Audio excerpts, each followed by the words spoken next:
A ver, professor, bom dia. Obrigado pela entrevista. Sua identidade estará protegida conforme solicitado e faremos algumas perguntas importantes que você poderá responder brevemente e servirá como contribuição para nosso documentário.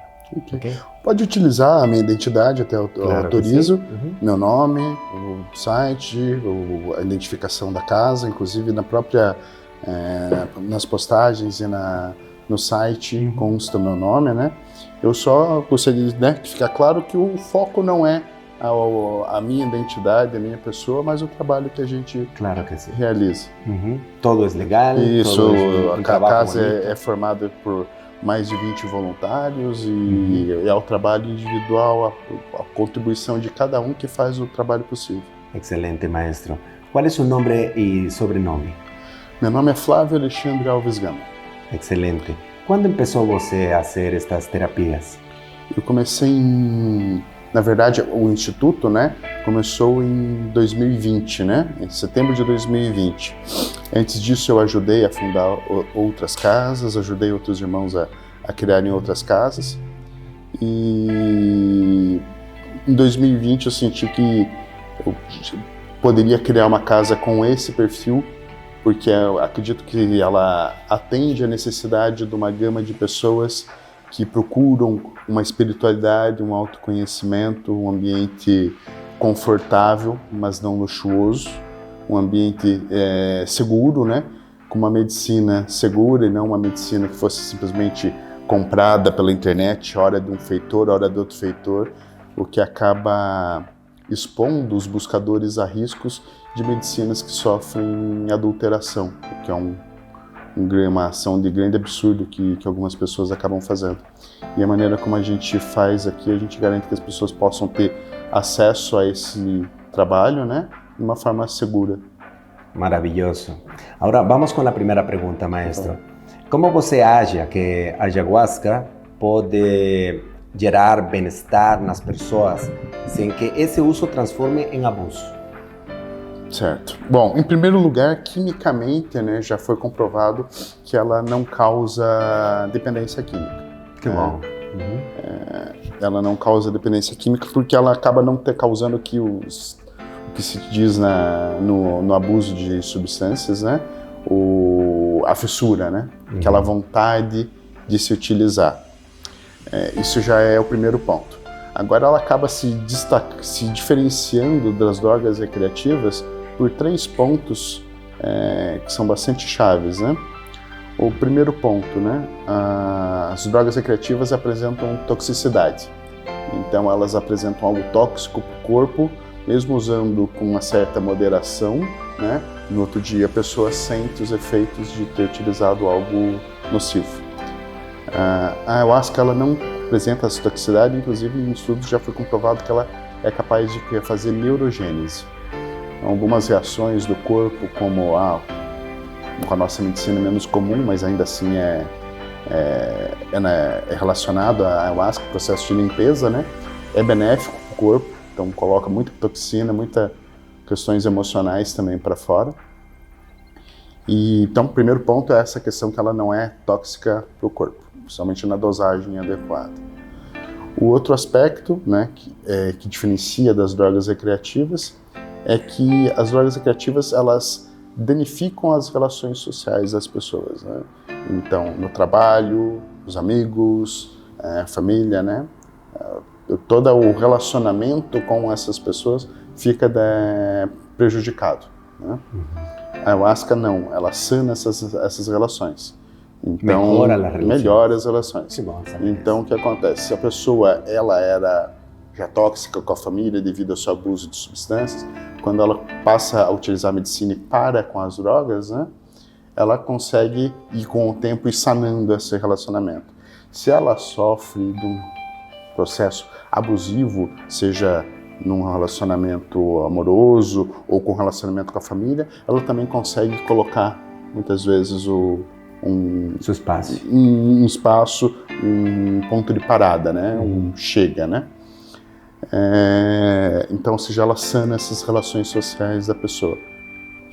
E o último aspecto, né? As drogas recreativas, A pessoa ela está sempre aumentando a dosagem que ela usa, porque o corpo vai gerando uma tolerância, e essa tolerância a pessoa está sempre buscando aquela primeira sensação, as sensações do começo do uso, então ela vai aumentando a quantidade que ela usa, né, que ela ingere. Com a ayahuasca não, ela vai ficando cada vez mais sensível e precisa cada vez menos. Então, ou seja, esses 3 eixos diferenciam muito de um uso recreativo, né? Eu posso dizer, em minha experiência pessoal, eu fiz ayahuasca na selva do meu país só uma vez. Eu tenho personalidade adictiva, eu estou lutando por estar limpo de álcool e também de marihuana, que é uma sensação de não poder parar durante muitos anos. E depois de mis terapias, de mis estudios de mindfulness, he logrado parar. Pero en mi experiencia personal puedo decir que ayahuasca no me hizo ese tipo de adicción. Fue más bien una cuestión muy espiritual, en donde yo era el espíritu de la selva, era el río, el agua, y recibí dirección de parte de mi chamán. Entonces puedo constatar eso, porque mi personalidad, alcohol y marihuana ha sido muy difícil de parar y se fueron aumentando las dosis, ¿no? Entonces espero alguna vez hacer la terapia con usted cuando yo volte a esta hermosa ciudad para seguir luchando contra esse tipo de circunstâncias. Ajuda muito. Eu sou uma pessoa que se libertou utilizando a ayahuasca, né? Muitos anos tentando parar, internamento, então foi bastante difícil. E com a ayahuasca foi na primeira utilização, então é algo muito especial, diferente. E quero saber agora isso, maestro. O que você acha que a felicidade é como a ayahuasca contribuye para o bem-estar? Não, já perguntei isso, dice. Por favor, cuente o mecanismo do seu tratamento e quantas sessões são recomendadas para começar a sentir os resultados positivos. Veja, isso varia de pessoa para pessoa, afinal de contas são seres humanos, são seres vivos, então há variação, né? Na primeira utilização, normalmente a pessoa já vai sentir uma grande diferença, um grande impacto na sua vida. Mas isso também depende muito da personalidade da pessoa e quanto que ela está disposta a implementar as mudanças que ela vai sentir durante o ritual, né? Que ela vai acabar recebendo essas informações. Quimicamente, na primeira utilização, muitas vezes a pessoa já supera um processo de depressão. Né? Isso porque a ayahuasca ela tem um efeito que é químico, que aumenta o nível de neurotransmissores de forma diferente à maioria dos chamados remédios antidepressivos, né? Em vez dela atuar na recaptação da serotonina, né, ela aumenta na capacidade do corpo de aumentar os níveis de serotonina. E esse efeito acontece no corpo por aproximadamente 15 dias. Nesse tempo, a pessoa tem a possibilidade de, como se diz, mudar os seus hábitos. E ao mudar os seus hábitos, isso acaba impactando também na produção e nos níveis desses neurotransmissores. Além de que, né, grande parte do problema do processo depressivo, que está relacionado à infelicidade, né, além de é um processo que acaba sendo retroalimentando, né? A pessoa se sente mal, aí a pessoa acaba tendo maus hábitos, deixa de praticar esportes, uma má alimentação, se afasta das pessoas. E isso acaba deixando a pessoa mais para baixo, ainda mais triste. Claro. Então, quando a medicina atua aumentando esse nível de neurotransmissores e possibilita que a pessoa saia para a luta, com o tempo ela consegue mudar a sua vida e sair desse processo depressivo sem precisar de medicação e sem ter a necessidade de estar tomando a ayahuasca com regularidade. Né? Mas, digamos assim, agora voltando sendo um pouco mais objetivo na sua pergunta, né? Então, no primeiro uso já vai ter uma diferença.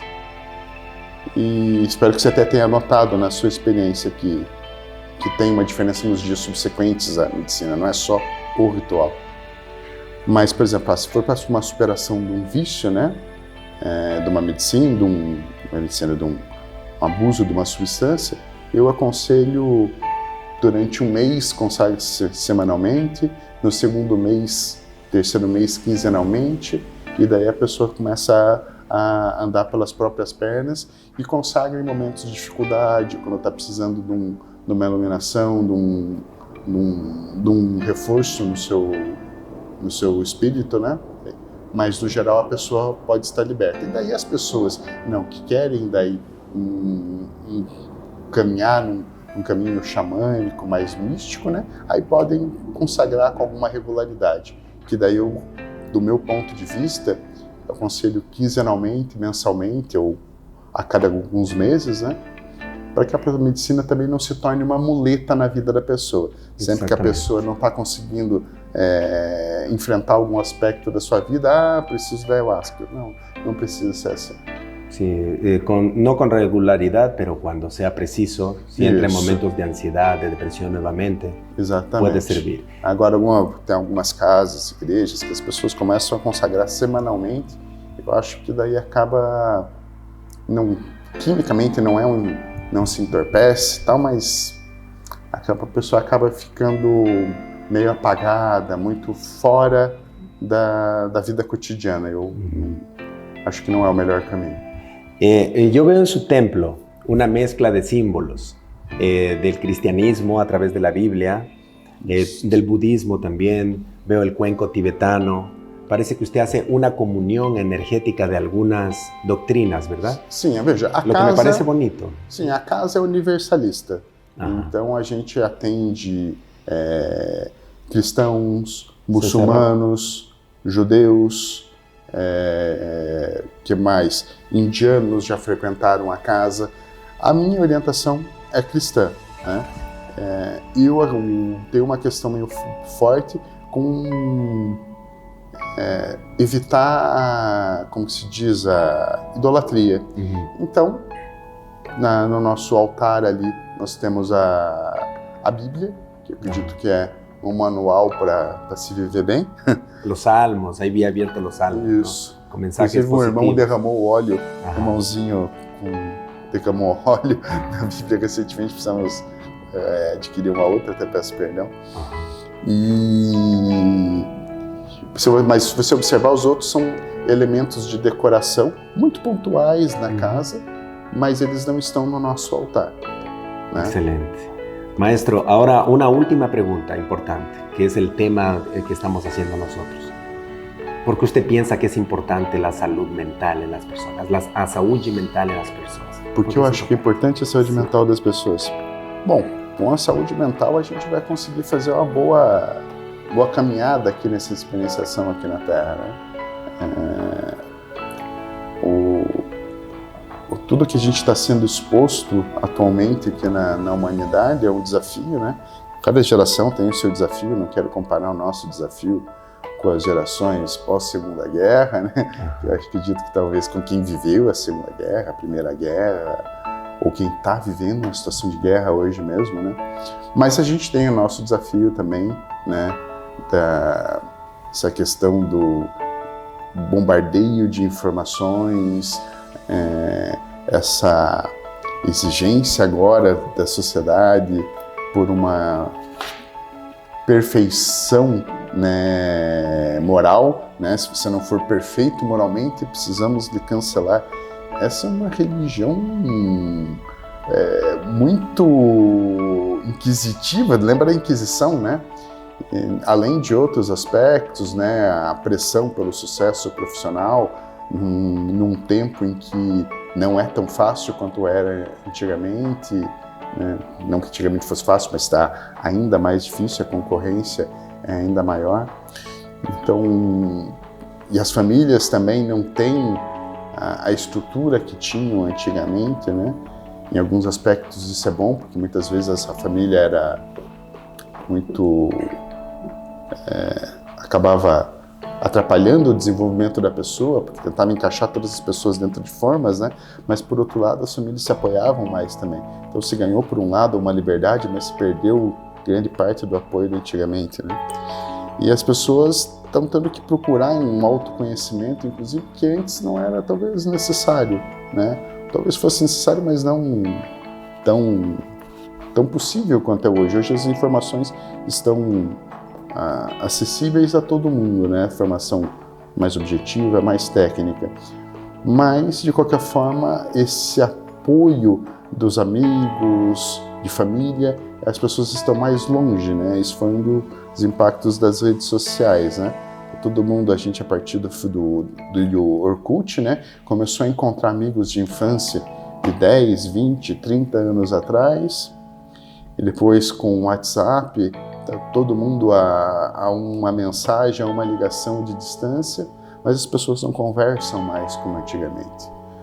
Eu tive contato com um rapaz que veio frequentar aqui, e ele se dizia ter amigos, né? Mas aí a gente acabou percebendo que, na verdade, ele mesmo acabou se dando conta que ele não tinha amigo nenhum. Ele conhecia muita gente de grupos de jogos e tal, mas ele não convivia com ninguém. Não conhecia ninguém, ninguém conhecia ele. O relacionamento já foi mudando com o tempo. Todo mundo tem a sua máscara, né? Mas eles, por fato de só se posicionar via redes sociais e grupos de conversa, ninguém teve a oportunidade de conhecê-lo e ele não conhecia ninguém. E ele estava se sentindo, na verdade, muito solitário, embora conversasse com pessoas o tempo todo, né? Então, esse é um dos aspectos, né? Isso seria na verdade, é um assunto de quantas teses de mestrado e doutorado na área de humanas, né? E através da medicina, né, a pessoa acaba percebendo isso, ter a possibilidade de conviver aqui num ambiente saudável, com pessoas com o mesmo desejo de conhecerem, de ter a saúde mental restabelecida ou pelo menos melhorada, né? Algumas pessoas chegam precisando se restabelecer, outros estão apenas já evoluindo, né? E eu acho que é essencial, assim, porque afinal de contas, se a gente não veio aqui para uma missão, eu acredito que a gente através do livre-arbítrio, se candidatou para uma experienciação aqui na Terra, né? Mas a gente não veio assim para sofrer. Então a gente veio para aproveitar essa jornada. E a saúde mental é essencial e a ayahuasca pode ser um importante aliado. Gracias por la entrevista, maestro. Estaremos próximamente pasando la información, un pequeño regalo, fotografías de lo que estamos haciendo a lo largo del viaje.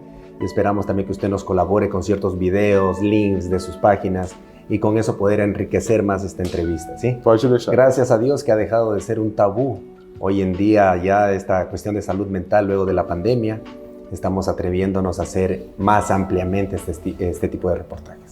Como le digo, tratando de hacer una catarsis de nuestras propias vidas y de familiares que han sufrido saúde mental también. Muito obrigado pela entrevista, ¿sí? Gracias por la ayuda.